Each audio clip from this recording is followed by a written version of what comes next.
Acheter une bonne bouteille, l'ouvrir entre amis ou en famille, c'est déjà un plaisir. Mais aller à la rencontre de celles et ceux qui l'ont produite, découvrir les vignes, sentir les barriques dans une cave fraîche, écouter un vigneron parler de son métier, là, on passe dans une autre dimension. Ça devient une réelle expérience et surtout une histoire à découvrir.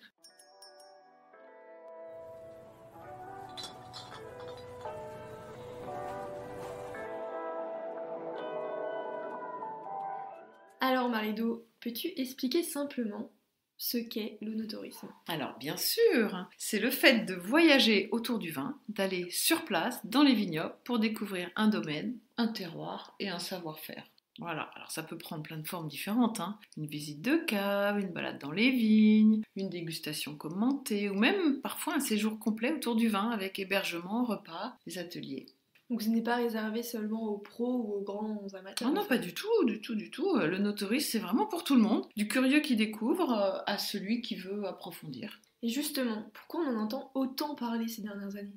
Parce que, enfin, je crois, hein, tout simplement parce que ça permet de répondre à plein de nouvelles attentes. Les gens ont envie de consommer local, pouvoir rencontrer les producteurs, que ce soit de vin ou d'autres choses d'ailleurs, et savoir et comprendre ce qu'ils boivent ou ce qu'ils mangent, dans ce que je viens de dire. Donc on cherche à ralentir, à vivre un peu des expériences plus vraies, plus enracinées, un peu plus engagées aussi. Et puis surtout, ça permet de découvrir une région autrement, sous un autre angle qui est tout à fait passionnant et qui sort du classique monument historique, église et voilà, donc c'est musée. Donc ça fait partie du local aussi. Un autre moyen touristique. Et en plus, en France, on a largement de quoi faire. Ça oui, hein. Il y a des vins partout, donc quasiment toutes les régions ont des propositions œnotouristiques. De la Loire à la Provence, du Beaujolais au Jura, il y en a pour tous les goûts et pour tous les styles. Et d'ailleurs, même si on connaît pas de producteurs soi-même, les offices de tourisme organisent des trucs, des visites, des dégustations, tout un tas de Oui, ça choses. fait vraiment partie des activités. Ah mais complètement. Et au-delà de la découverte, ça change quoi dans notre façon de voir le vin au final, le tourisme? Ça change quoi? Ça change tout.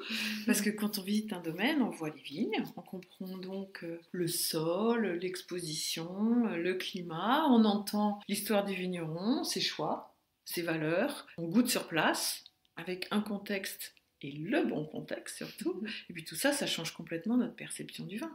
Il y a une voix, un visage, un lieu et un savoir-faire. Ça compte énormément. Et oui, ça permet aussi de s'en souvenir. Lorsqu'on reboit le vin, on peut presque dire qu'on revit la rencontre un peu avec le vigneron. Oui, c'est vrai, c'est tout à fait ça et ça change tout. Et concrètement, qu'est-ce qu'on peut vivre comme type d'expérience œnotouristique? Alors, écoute, il y a quelques exemples. Une balade dans les vignes qui est commentée par le vigneron. Il part avec un petit groupe de gens ou avec le groupe avec lequel tu es arrivé. Et puis, on part sillonner les rangs de vignes. Il va vous parler des différents cépages qui sont plantés là, plutôt que là, qui est plus en pente, plus au nord. Donc là, il a planté plutôt du blanc que du rouge parce que il fait plus frais. Ouais, il y a plein d'exemples différents. Ça peut être une dégustation verticale, c'est-à-dire déguster plusieurs millésimes d'un même vin. Ça, c'est hyper intéressant. On voit l'évolution d'un vin en bouteille. Ça peut être un atelier d'assemblage pour créer son propre vin. Tu vois, un peu plus de merlot, un peu moins de cabernet sauvignon. On ajoute une petite pointe de cabernet franc. Ou alors, on fait l'inverse et on voit la différence que ça donne en bouche. C'est hyper intéressant de faire ça. Ça peut être aussi une nuit dans un chai ou une cabane perchée au milieu des vignes. Il y a plein de trucs qui se sont développés depuis quelques années qui sont hyper intéressant. Ça peut être aussi des expériences un peu plus insolites, comme un escape game dans les vignes. Il y a plein de trucs comme ça, des team building qu'on fait dans un domaine, etc. Moi, ce que j'adore, c'est peut-être un peu plus professionnel, mais chez un viticulteur, ce que j'adore, c'est de déguster fût par fût. Oui. Tu vois, le vigneron, il prend sa pipette, il vient prélever un petit peu de vin d'un fût neuf, le même cépage dans un 3-4 fûts plus loin, mais c'est un fût qui a déjà eu un vin Donc, de tu l'année peux vraiment voir la précédente, donc différence. tu vois exactement ce que le bois apporte, sachant qu'au final, il va assembler, donc ça va. Donc tu peux essayer de te projeter, de voir ce que ça va donner. Moi, je trouve ça passionnant d'un point de vue professionnel, mais voilà, c'est des choses que les vignerons font assez volontiers pour partager un peu leur expérience. Donc c'est vraiment une toute expérience et c'est plus qu'une simple visite guidée, quoi. C'est vraiment immersif, on va dire. Ouais, oui, les domaines redoublent de créativité, hein, tout en restant sincères. En fait, eux, leur intérêt, c'est de montrer leur travail et d'expliquer leur quotidien et comment ils font pour arriver au résultat qu'on trouve au bout de la chaîne en bouteille. Donc souvent, c'est dans des petits domaines familiaux, le genre de domaine dans lequel j'aime bien me rendre, c'est là qu'on vit les plus belles rencontres. Hein. C'est du créateur au consommateur quelque part, donc c'est super. Et donc par exemple, si je veux me lancer, je fais comment exactement? Comment je procède pour vivre Alors, je l'expérience? peux te donner quelques petits conseils. Déjà, surtout, prévenir à l'avance. Parce que quand c'est un petit domaine, bah, le vigneron ou la vigneronne, il n'est pas là à attendre que les gens viennent toquer à sa porte. Hein. Il sera peut-être en rendez-vous chez son tonnelier ou il sera allé déposer des chèques à la banque au moment où tu vas débarquer. Donc évidemment, il faut toujours prévenir à l'avance, il faut prendre rendez-vous, ça c'est vraiment hyper important parce qu'il n'y a que dans les plus grands domaines que, notamment en été, ils prennent des gens qui sont dédiés à faire découvrir le domaine. C'est pas forcément le propriétaire, mais il y a deux tailles de domaines, donc voilà, rarement une personne dédiée dans un petit domaine. Il faut être à l'heure. Attention, hein, respecter son rythme. Si on a rendez-vous à 11h, ben on n'arrive pas à midi, parce qu'à midi, le vigneron, il est réveillé depuis 6h du matin, il est déjà allé faire un tour dans les vignes, à tailler ou à effeuiller. Ben, à midi, il va rentrer déjeuner, hein, ça c'est sûr. Il faut poser des questions. En fait, les vignerons, ils adorent parler de leur travail, donc c'est important de montrer qu'on est intéressé. Il faut ensuite goûter sans juger. Parce que finalement, il faut rester très humble, voilà, être curieux, même si on n'aime pas un vin, il y a quand même une histoire derrière, un style particulier qui a été recherché, mais on écoute et on apprend et on enregistre et ça fait qu'on remplit sa propre base de données et on n'est pas là pour critiquer. Et si on a un coup de cœur, eh ben, faut acheter un peu de vin. Parce que finalement, le vigneron, il vous a offert 1 heure et demie de son temps. C'est un peu normal de repartir avec du vin. Et en plus, ça fait un super souvenir à rapporter.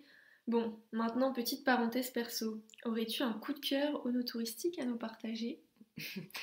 Voilà, moi j'avoue que, bon, je vais dans beaucoup de domaines, depuis que j'exerce ce métier, j'ai vu de nombreux domaines, mais j'avoue qu'il y a une chose qui m'a quand même à chaque fois beaucoup impressionnée, c'est en fait d'aller déguster le vin dans la parcelle qui a vu pousser ses raisins. Tu vois, par exemple, je pense en Bourgogne ou en Alsace, dans des endroits où on fait des vins vinification parcellaire, c'est-à-dire que on prend une parcelle et on vinifie seulement les vins de cette parcelle. Et alors, franchement, aller déguster le vin de cette parcelle dans la parcelle, ben il y a un truc un peu d'émotion, tu vois. On comprend pourquoi on ressent une certaine minéralité si en baissant les yeux, on regarde par terre et c'est bourré de petits cailloux blancs, tu sens que c'est bourré de calcaire, bah oui, forcément ça va donner un côté très minéral dans les vins. Ou si tu vois des silex, tu es à Sancerre et tu baisses les yeux et tu goûtes une cuvée qui est très basée sur le silex, bah là tu vas sentir la pierre à fusil et tu baisses les yeux et elle est là. Tu prends 2 silex, tu les frottes ensemble et tac, tu as cette odeur de pierre à fusil que tu retrouves dans le vin. Surtout s'il est un peu âgé, tu vois, le vigneron, il va te faire goûter peut-être dans la parcelle un vin jeune et un vin plus âgé. Donc ça, c'est super comme expérience. On comprend un peu plus la personnalité du vin en direct. En direct, c'est ça. Ok, et pour finir, est-ce qu'on peut dire que l'onotourisme, c'est aussi une manière de mieux consommer? Ah, moi je dirais oui, hein, exactement. Ça permet de mieux comprendre le travail qu'il y a derrière une bouteille. Ça permet de comprendre le choix de culture, de vinification, d'éthique. Ça permet aussi de créer du lien. On fait confiance au vigneron plutôt que de choisir son vin à l'aveugle. Et comme tu disais tout à l'heure, on le déguste une fois rentré chez soi. Voilà, ça. Le vin a une autre saveur, c'est évident. Souvent, ça donne envie de revenir, hein, d'acheter en direct, de suivre le domaine d'une année à l'autre. Voilà, de recevoir ses newsletters, donc il raconte ce qui s'est passé là. Ah ouais, je me souviens, on est allé voir justement, voilà, puis on lui envoie des copains, et voilà. Tout ça, c'est des bonnes manières de faire. Bon, et bien franchement, si vous n'avez jamais mis les pieds dans un domaine viticole, C'est clairement l'occasion. Visiblement, on ressort toujours avec une anecdote et souvent 1 ou 2 bouteilles sous le bras, et ça donne une toute autre dimension au moment où on va l'ouvrir, chez soi ou entre amis. Dans le prochain épisode, on continuera notre tour de France des régions viticoles, et cette fois, on met le cap sur un petit vignoble avec une grande diversité, situé entre les lacs et les montagnes, la Savoie. En attendant, retrouvez tous nos contenus sur nos autres réseaux, Instagram, Facebook, YouTube et Pinterest.